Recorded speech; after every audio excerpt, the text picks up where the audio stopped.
तो ये हमारी अप्रोच रहेगी। क्वेश्चंस पे आते हैं। सेशन आपको पसंद आएगा ही। ये सीरीज 1 जो ये सीरीज है पेडागोजी प्रैक्टिस की, उसका पहला सेशन है।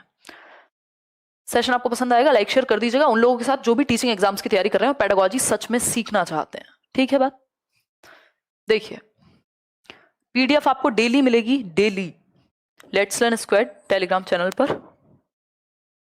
सारी पीडीएफ फ्री होती है, ना कभी नोट्स वगैरह कुछ ऐसा बेचा है, ना कभी ऐसा कोई प्लान है। तो कोई अगर आपको मूर्ख बनाने का प्रयास करे टेलीग्राम या किसी भी माध्यम से, तो लेट्स लर्न के नाम पे तो एटलीस्ट मत लीजिएगा। ठीक है, आ जाइए, पहला क्वेश्चन पढ़िए। टाइम लगेगा आपको समझने में क्वेश्चंस को, क्योंकि अच्छे क्वेश्चंस हैं, बड़े क्वेश्चंस हैं, लेंदी हैं। आजकल टाइम लेते हैं पेडागोजी के क्वेश्चंस। देखिए एक बार क्वेश्चन पढ़िए। What are Havinghurst's developmental tasks during the period of later childhood? यानी हैविंगहर्स्ट ने कुछ डेवलपमेंटल टास्क दिए हैं, विकासात्मक कार्य दिए हैं हर एक एज के लिए। डेवलपमेंटल टास्क होते क्या हैं? डेवलपमेंटल टास्क वो टास्क हैं, वो एक्टिविटीज हैं जो हर एक स्टेज में अलग अलग होंगे। मान लीजिए 6 महीने का बच्चा है, तो उससे हम ये तो एक्सपेक्ट कर ही सकते हैं कि वो बैठना सीख जाएगा।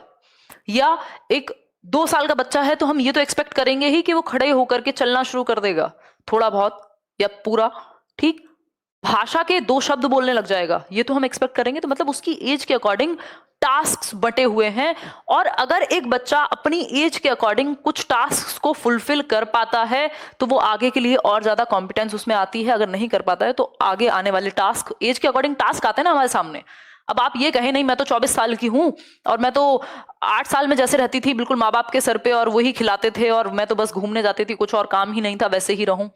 वो पॉसिबिलिटी नहीं है। लाइफ में टाइम के साथ, स्टेज के साथ रिस्पॉन्सिबिलिटीज और अलग अलग टास्क बदलते रहते हैं। ठीक है बात? तो हैविंगहर्स्ट ने इन टास्क की बात की है जिनको डेवलपमेंटल टास्क कहते हैं। आपने अपनी टीचिंग ट्रेनिंग में या कहीं ना कहीं जरूर कभी ना कभी पढ़ा होगा इनको। ऑप्शन पढ़िए, लेंदी है question. Learning physical skills, getting a good attitude towards oneself, learning to get along with peers. Question क्या है, फिर से पढ़िए। हैविंगहर्स्ट ने लेटर चाइल्डहुड यानी उत्तर बाल्यावस्था के लिए, यानी 6 से 12 वर्ष के लिए कौन सा एक टास्क दिया होगा।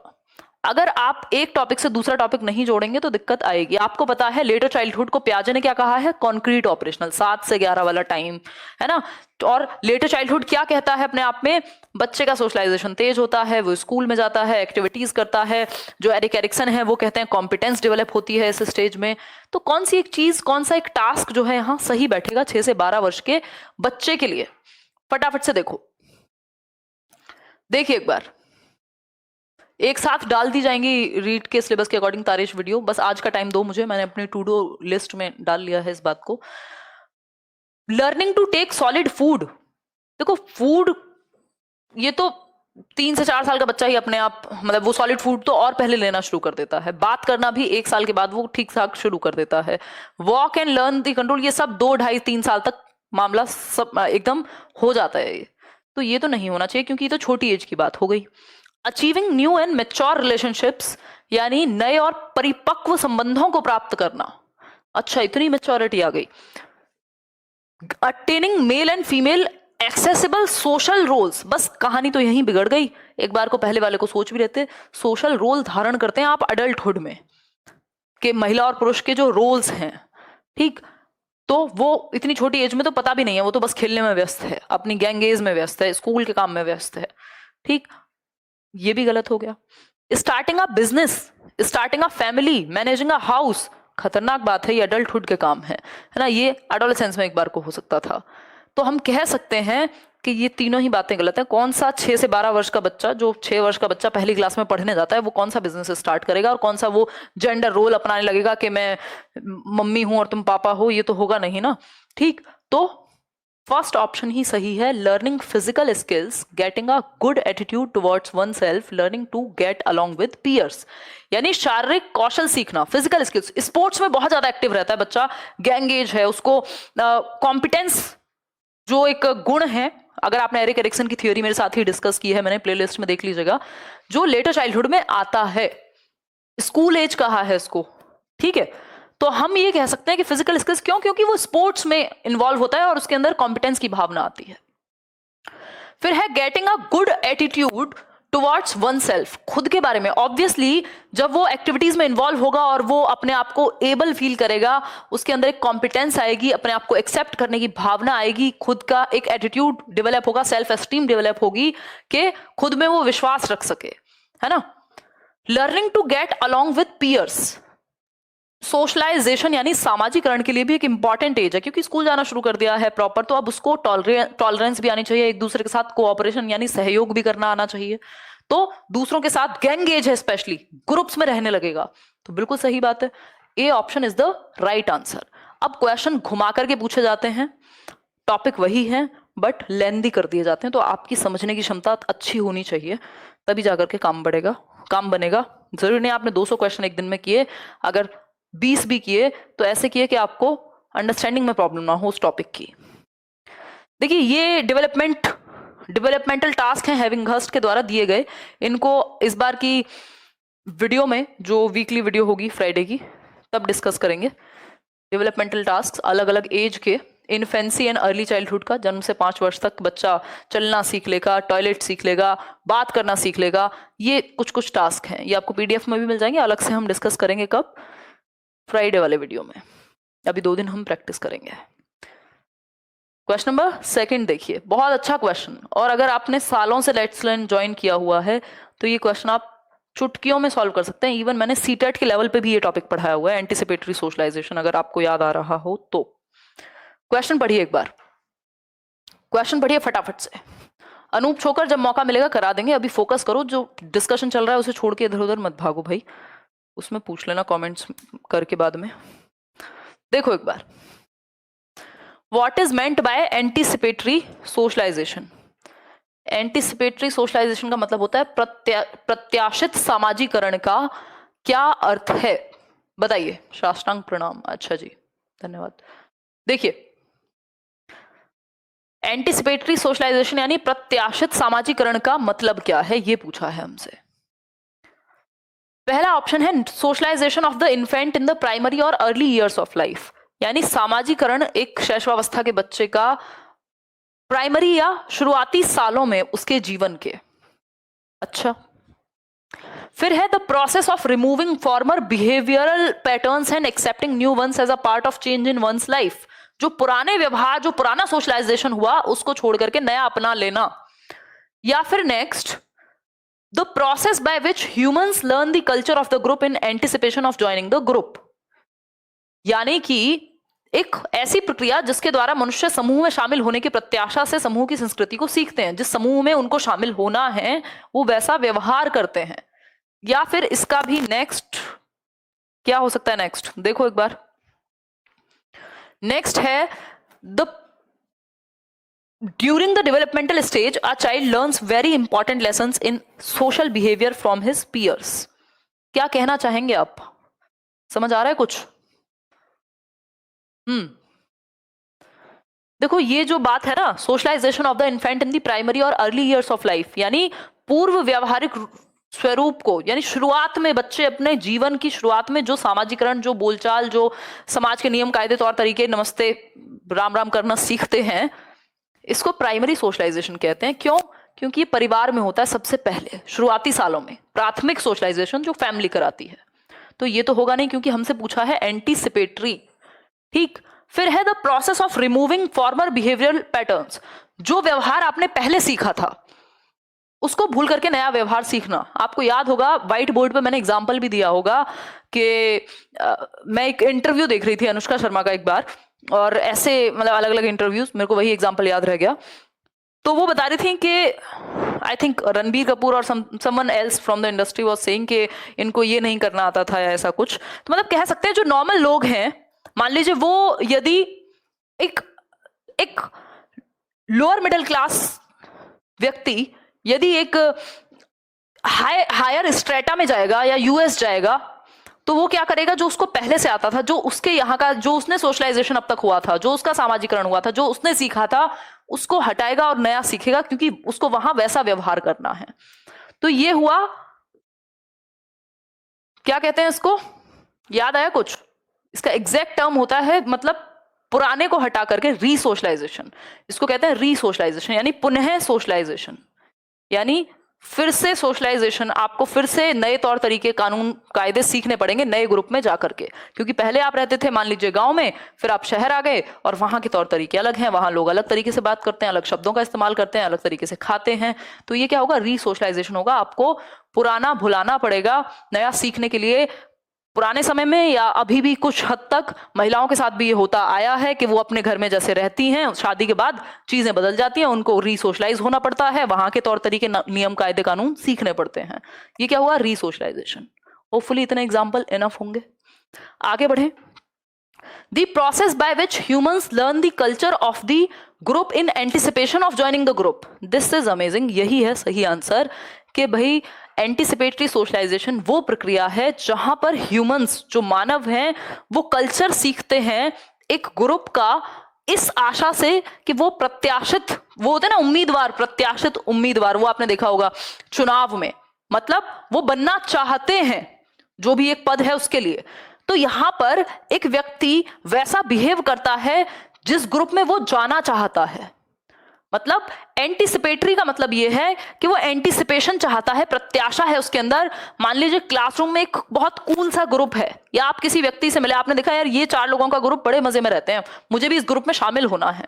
अब आप एक दिन, आपसे बात होने लग गई उन लोगों की, आपने कहा कल से मैं भी ऐसे ही कपड़े पहन के आऊंगी, ठीक, और ऐसे ही जोक्स क्रैक करूंगी, या कहूंगी हाँ तुम्हें ये पसंद है, मुझे भी यही पसंद है, मेरी भी सेम चॉइस है। क्यों? क्योंकि आप चाहते हैं वो आपको अपने ग्रुप में शामिल कर लें। तो आप एंटीसिपेटरी बिहेवियर कर रहे हैं ताकि वो आपको अपने ग्रुप में शामिल कर लें, ठीक है। तो ये एंटीसिपेटरी बिहेवियर कहलाता है। फॉर एग्जाम्पल, आप किसी भी एक ग्रुप के जो नॉर्म्स हैं, वैल्यूज हैं, तौर तरीके हैं, उनके जैसा बिहेव करने लगते हैं क्योंकि आप चाहते हैं कि उस ग्रुप में आपकी एंट्री हो जाए। मान लीजिए आपको टीचर बनना है, अब आपने कोई स्कूल ज्वाइन किया, अब वहां सब साड़ी पहन करके आते हैं या और तरह के कपड़े पहन के जाते हैं, है ना। आप लड़के हैं तो आप फटी हुई जीन्स पहन के गए, और रग्ड बोलते हैं ना, rugged, I think something like that. तो उस केस में आप बिल्कुल कूल डूड बन के गए। अब आपने देखा वहां तो लोग एकदम फॉर्मल शर्ट और पैंट पहन करके आ रहे हैं, है ना, या सूट पहन करके आ रहे हैं जो फीमेल टीचर्स हैं। आप भी अगले दिन से वैसा ही व्यवहार करना आपने शुरू कर दिया, है ना। आपने भी एक फॉर्मल कपड़े सिलवाए और आप भी फॉर्मल्स पहन करके जा रहे हैं, आप भी बिल्कुल एकदम टीचर की तरह बिहेव कर रहे हैं, बातें वैसी ही कर रहे हैं, वैसी ही भाषा का आप इस्तेमाल कर रहे हैं, ठीक, क्लियर है बात। During the developmental stage a child learns very important lessons in social behaviour. ये पीयर ग्रुप से होगा, तो ये प्राइमरी भी हो सकता है और सेकेंडरी भी। तो सिर्फ एक ही आंसर इसका सही है, एंटीसिपेटरी सोशलाइजेशन का वह प्रक्रिया जिसके द्वारा मनुष्य समूह में शामिल होने की प्रत्याशा से समूह की संस्कृति सीखते हैं। जैसा उस ग्रुप में कल्चर है वैसा ही कल्चर आप अपना लेते हैं। कैसे? क्योंकि आपको एंटीसिपेशन चाहिए, आपको एंट्री चाहिए उस ग्रुप में। क्लियर बात है ना ये। तो आगे बढ़ेंगे। ये D+B में आया हुआ क्वेश्चन है और मैं ये सीटेट में भी पढ़ाती थी पहले, थोड़ा ज्यादा डिटेल्ड रहता था। एंटीसिपेटरी आपने देखा होगा, एंटीसिपेटरी सोशलाइजेशन। क्वेश्चन नंबर 3 देखो, what do you understand bye memory in the cognitive domain, यानी स्मृति से आपका क्या तात्पर्य है संज्ञानात्मक क्षेत्र में। भाई कई दायरे ना, एक फिजिकल डोमेन मान लीजिए आप, यानी शारीरिक पक्ष जिसमें दौड़ना भागना ये सब शामिल है। दूसरा कॉग्निटिव पक्ष जिसमें आपके दिमाग से रिलेटेड चीजें शामिल हैं। तीसरा है आपका सोशल यानी सामाजिक पक्ष, और फिर है इमोशनल। ये कुछ 4 प्रकार हैं। बिल्कुल भर सकते हैं गुंजन। अब मेमोरी का क्या मतलब है, जो कि कॉग्निटिव डेवलपमेंट, क्योंकि मेमोरी आपके दिमाग से जुड़ी हुई है और दिमाग से जुड़ी हुई जितनी भी चीजें हैं वो कॉग्निटिव डोमेन में आती हैं, चाहे वो आपका थिंकिंग हो, रीजनिंग हो, आपका मेमोरी हो, परसेप्शन हो, ये जितनी भी चीजें हैं। मेमोरी यानी स्मृति से संबंधित कोई ऑप्शन ढूंढिए कॉग्निटिव डोमेन में। स्मृति का मतलब क्या है? Decision making about the value of ideas और मटेरियल्स। डिसीजन मेकिंग मेमोरी का काम नहीं है, ये तो आपकी थिंकिंग पावर का काम है। तो थिंकिंग लिखा होता तब भी सोच लेते एक बार को, ठीक है, बात पढ़ के समझना होगा। फिर है using the concept in a new situation और इन अनस्टिम्युलेटेड यूज ऑफ टेंसाइल स्ट्रेंथ, यानी एक नई स्थिति में या तन्मयता के अनुत्तेजित उपयोग में अवधारणा का उपयोग करना। ऐसा तो हमने कुछ नहीं पढ़ा कि आप एक कॉन्सेप्ट को नई सिचुएशन में यूज करें, उसे मेमोरी कहेंगे हम, उसको तो अडेप्टेशन कह सकते हैं। Understanding meaning, translation, interpretation and interpolation, यानी आप अनुवाद कर सकें, मतलब समझ सकें, ये मेमोरी से थोड़ी है, ये तो अंडरस्टैंडिंग के डोमेन से संबंधित है। बात हो रही है मेमोरी की, तो रिकॉल करना जो है वो बिल्कुल मेमोरी के चैप्टर में लिखा भी हुआ है, रिकॉलिंग, रिट्रीविंग। भाई आप किसी चीज को रिकॉल कर रहे हैं, अभी मैं रिकॉल कर रही थी कि रीसोशलाइजेशन क्या था, या रीसोशलाइजेशन को क्या कहते हैं, एग्जैक्ट वर्ड क्या है, मतलब मैंने अपनी मेमोरी का इस्तेमाल किया। रिट्रीव करना यानी जो आपने पहले दिमाग में आपके है, कोई नंबर है पुराना, आप उसको रिट्रीव कर रहे हैं मेमोरी से, ठीक, निकालना चाहते हैं। जो भी आपने पहले सीखा है उसको पुनः आप प्राप्त करना चाहते हैं, तो ये मेमोरी यानी स्मृति से संबंधित है, आपके याद रखने से संबंधित है। ठीक है, बात आगे बढ़े। कॉग्निटिव डोमेन में क्या क्या आता है ये भी बहुत पूछा जाने लग गया है। कॉग्निटिव डोमेन का मतलब है संज्ञानात्मक पक्ष। संज्ञानात्मक पक्ष, संज्ञानात्मक पक्ष। संज्ञानात्मक पक्ष का सिंपल मतलब है आपके दिमाग से रिलेटेड जितनी भी चीजें हैं, जो भी आपकी मेंटल स्किल्स हैं, यानी मानसिक कौशल जितने भी हैं, वो इसी में आएंगे। ठीक है बात, जैसे फटाफट से बताओ क्या क्या हो सकता है। दिमाग से क्या क्या करते हो आप? थिंकिंग, ओवर थिंकिंग मत किया करो, ठीक। चिंतन हो सकता है, परसेप्शन हो सकता है, आपके अपने सेंसेस जो हैं वो आपके दिमाग तक इंफॉर्मेशन पहुंचाते हैं, आप एक नजरिया क्रिएट करते हैं, नजरिया, ठीक। थिंकिंग, परसेप्शन, मेमोरी, ठीक, अटेंशन, या फिर मैं कहूं रीजनिंग, यानी आप जो तर्क लगा रहे हैं, इमेजिनेशन यानी कल्पना करना, ये सारे संज्ञानात्मक पक्ष से रिलेटेड चीजें हैं। प्रॉब्लम को सॉल्व करना, सब में दिमाग लगेगा। तो संज्ञानात्मक पक्ष मतलब जितनी भी चीजें आप दिमाग से करते हैं, आपका इंटेलिजेंस भी इसी से, बुद्धि भी इसी से संबंधित है। कोई कह रहा है मेडिटेशन, हाँ हाँ बढ़िया बढ़िया, ठीक। आगे बढ़े। नेक्स्ट क्वेश्चन है, what do you understand by Piaget's sensory motor stage. ये एक बच्चा सा क्वेश्चन डाला है, क्योंकि 2-3 क्वेश्चन भारी हो गए हैं, तो कई लोगों के सर में दर्द हो गया होगा। सेंसरी मोटर का मतलब है जन्म से 2 वर्ष की अवस्था पियाजे के अकॉर्डिंग कैसे वर्क करेगी, बताइए, आंसर कीजिए। ये यूपी टेट के लिए इक्वली हेल्पफुल है, पूरी तरह से हेल्पफुल है यूपी टेट के लिए।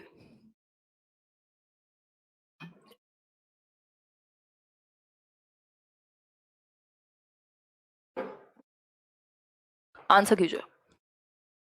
4th का बी, बिल्कुल आसान है। Children learn about the world through their senses. भाई वो अपनी दुनिया की समझ अपने ज्ञानेंद्रियों से बनाते हैं, अपने 5 सेंसेस से बनाते हैं। Senses are teachers between the age of 0 to 2 या between the time period of birth to 2 years। ठीक है बात। Children become aware of external events. ये सेंसरी मोटर स्टेज का मेन उद्देश्य नहीं है, मेन है वो अपने सेंसेस के थ्रू सीख पाएगा। लॉजिक बाद में आता है, मेमोरीज और इमेजिनेशन भी बाद में आएगी। इतना छोटा बच्चा बस अपने सेंसेस से अपनी दुनिया की समझ बना ले, उतना काफी है। गर्म ठंडा यही सब देख के, मतलब अपने सेंसेस से वो सेंसेशंस फील करके समझ बनाएगा दुनिया की। देखिए एक बार, नेक्स्ट क्वेश्चन है क्वेश्चन नंबर 5। ये भी है, एक तो मुझे लगता है दुनिया के सारे सर जिन्होंने खुद कभी साइकोलॉजी नहीं पढ़ाई, उन्होंने ये प्रचार फैला दिया है कि मैंने उनसे साइकोलॉजी पढ़ी है। इतनी दुख की और हंसी की बात लगती है मुझे ये, क्योंकि अब जब इंसान खुद कामयाब नहीं हो पाता तो वो यही कहता है कि बहुत ही अजीब बात है। नहीं, कोई पांडे सर से नहीं पढ़ी है, मैं जानती भी नहीं हूँ किसी पांडे सर को, पता नहीं कौन से इतने टेढ़े मेढ़े सर हैं। देखो, खैर बढ़िया है। देखिए नेक्स्ट, देखिए क्वेश्चन नंबर 5 देखिए। Chomsky's theory of language development helps language teachers because he believes that.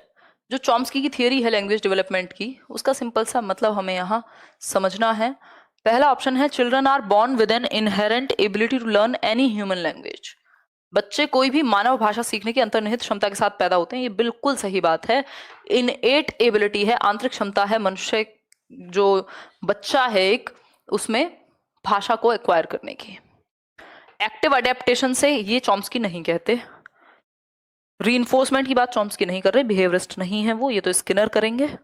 Language acquisition social learning theory की बात बेंड्यूरा करते हैं। तो सिर्फ एक ही ऑप्शन सही है। आसान से क्वेश्चन थे 2।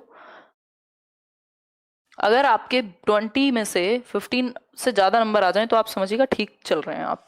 Who is the father of child psychology, यानी शिशु मनोविज्ञान या बाल मनोविज्ञान के जनक। देखिए, बताइए एक बार। नहीं, ये बड़े अजीब अजीब, स्पेशली इंस्टीट्यूशंस में ये एक नई चीज शुरू हुई है, मुझे पता चलती रहती है अलग अलग सोर्सेस से, कि जो लोग अपने इंस्टीट्यूशंस में कभी जिन्होंने पेडागोजी नहीं पढ़ाई, वो अब यूट्यूब पे पेडागोजी पढ़ा के और ये कहते हैं कि हमने सबको सिखाई है। खैर, ये सब पॉलिटिक्स है, इससे दूर ही रहना चाहिए, कोई अर्थ नहीं है। आप अपने पेपर पर फोकस कीजिए, पेपर निकालिए और लाइफ में आगे बढ़िए। देखिए, who is the father of child psychology? अलग अलग आंसर आ रहे हैं। आइवन पैवलव का चाइल्ड साइकोलॉजी से कोई ताल्लुक है नहीं, वो तो अपना कंडीशनिंग की बात करते हैं, ठीक। वोल्फगैंग कोहलर, अगेन ये अपने गेस्टाल्टवाद की बात करेंगे। कर्ट लेविन, अगेन ये फील्ड थियोरी और लर्निंग की बात कर रहे हैं। तो ये कहीं ना कहीं तीनों बातें लर्निंग पे ही हैं। अगर आपने ध्यान दिया हो तो हमने एक चीज पढ़ी है, adolescence is the period of stress and storm, यानी किशोरावस्था तनाव एवं तूफान की अवस्था है। दैट मीन्स बच्चों के डेवलपमेंट के बारे में स्टैनली हॉल ने बात की होगी। अगर आपको नहीं भी पता तब भी आप इस आंसर तक पहुंच सकते थे, क्योंकि बाकी के तीन एलिमिनेट हो जाते हैं आसानी से। इनकी एक बुक भी है एडोलेसेंस के नाम की, यानी किशोरावस्था के नाम की। अब अवस्था की बात कर रहे हैं तो चाइल्ड साइकोलॉजी की तो जरूर बात की ही होगी जीवन में कभी ना कभी।